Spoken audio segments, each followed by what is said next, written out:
Kakinada NFCL రోడ్లో గల సత్కళవాహిని భక్తిరస సంగీత సంస్థ ఆధ్వర్యంలో మహిళా దినోత్సవ వేడుకలు ఘనంగా నిర్వహించారు. సత్కళవాహిని వ్యవస్థాపక కార్యదర్శి డాక్టర్ ఈవి కృష్ణమాచార్యుల ఆధ్వర్యంలో జరిగిన కార్యక్రమంలో పెద్ద సంఖ్యలో సత్కళవాహిని సభ్యులు పాల్గొని లలిత విష్ణు హనుమాన్ చాలీసా పారాయణం చేశారు. అనంతరం సంస్థ కార్యదర్శి కలగా శివరాణి, ఉద్గళ సుబ్బారావు, చిక్కాల సరోజిని మహిళా సాధికారతపై ప్రసంగాలు చేశారు. అనంతరం నవదుర్గ దర్శనం, సంగీత, నృత్య, దృశ్య రూపకం ప్రదర్శించారు.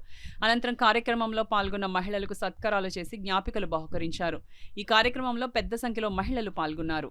దాదాపుగా 70 సంవత్సరాలు పాడారు. నాకు తెలిసిన వరకు నాతో పాటు సమానంగా సుశీల్ గారు నా వయసు వచ్చేటప్పటికీ సుశీల్ గారు అప్పటికే సినిమాల్లో దిగిపోయారు. ఎప్పుడు మాయా బజారు 55, 56 అప్పటికే 50 నుంచి పాడేస్తున్నారు. అంటే వాళ్ళకి 70 సంవత్సరాలు పైనే. అంత ముందర 15, 16లో ఆల్ ఇండియా రేడియోలో పాడారు. అలాంటి సుశీల్ గారు ఇవాళ మనకి భారతీయ మహిళల్లో అంత పద్మశ్రీ స్థానాల్లో ఉండి మనకి మాట్లాడినందుకు వారికి ధన్యవాదాలు. అద్దెలు విజయలక్ష్మి గారు గానం చేస్తారు. ఎందరో మహిళామణులు కృషి ఉన్నది.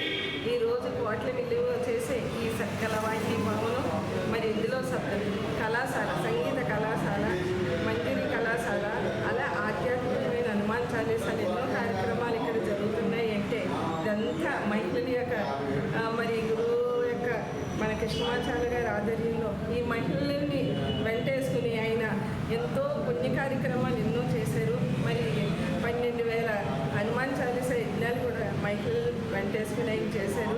ఈరోజు ఈ సంస్థ ఇంత అభివృద్ధి చెందిందంటే ఆయన కృషి, వారి వెనకాల మహిళామణుల యొక్క కృషి వల్ల ఈ ఆధ్యాత్మికమైన ఈ సంగీత కళాశాల, ఈ సంస్థ మన రాష్ట్రంలోనే కాదు మన దేశం నలుమూలలో కూడా ఈ యజ్ఞాలు చేసి పేరు ప్రఖ్యాతి తీసుకొచ్చిందంటే మరి అన్ని రంగాల్లోనూ మహిళలు ఉన్నారు. అంటే ఇలాంటి ఆధ్యాత్మికమైన రంగంలో కూడా మహిళలు ఎంతో కృషి ముందంజలో ఉన్నారని మరి మీ కాకినాడ ప్రజలందరికీ కూడా తెలియజేస్తున్నాను.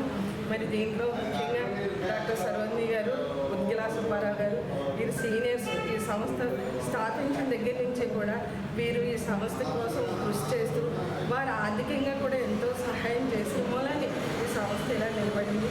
ఇటువంటి దాతలుండి ఇలాంటి ప్రోత్సాహకరమైన కార్యక్రమాలు చేయడానికి పాటుపడుతున్న వీరందరికీ కూడా మరి సత్కళవాహిని తరఫున ధన్యవాదాలు తెలుపుతున్నాను. కారణం సత్కళవాహిని అనేటువంటి భక్తిరథ సంగీత సంస్థ దాదాపు 50 ఏళ్ళ మధ్యలో పుట్టి మేము అప్పటి నుంచి కూడా ఫౌండర్ మెంబర్స్గా కంటిన్యూ అవుతూ ఈ యొక్క సంస్థ అభివృద్ధికి మా కృష్ణమాచార్య గారు, శ్రీనివాసమ్మ గారు స్థాపించినప్పటికీ కృష్ణమాచార్య గారు దాన్ని ఇంతవరకు తీసుకొచ్చి అన్ని రంగాల్లో అభివృద్ధి చెందుతుండేటట్టుగా మొత్తం ప్రపంచంలోనే కాకుండా భారతదేశంలోనే కాకుండా ప్రపంచంలోనే ఎంతో గొప్ప సంస్థగా దీన్ని తీర్చిదిద్దుతున్నారు.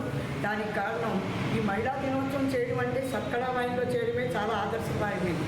ఎందుకంటే ఇక్కడ 100కి 75% మహిళలే ఉంటారు.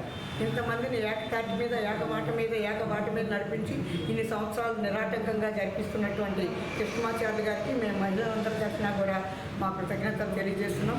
ఒక రంగం కాదు, భక్తి రసం, సంగీత రసం, ఆధ్యాత్మిక రంగాల్లో ఎంతో కృషి చేస్తున్నటువంటి ఈ సంస్థ ఇంకా మున్ముందు కూడా అనేకమైనటువంటి కార్యక్రమాలు జరిపి అనేక మంది మహిళలకు ప్రోత్సాహ సహకారాలు అందిస్తూ ప్రపంచంలోనే చలమానికంగా నిలుస్తుందని ఆశిస్తూ ఈ అవకాశం నాకు ఇచ్చినందుకు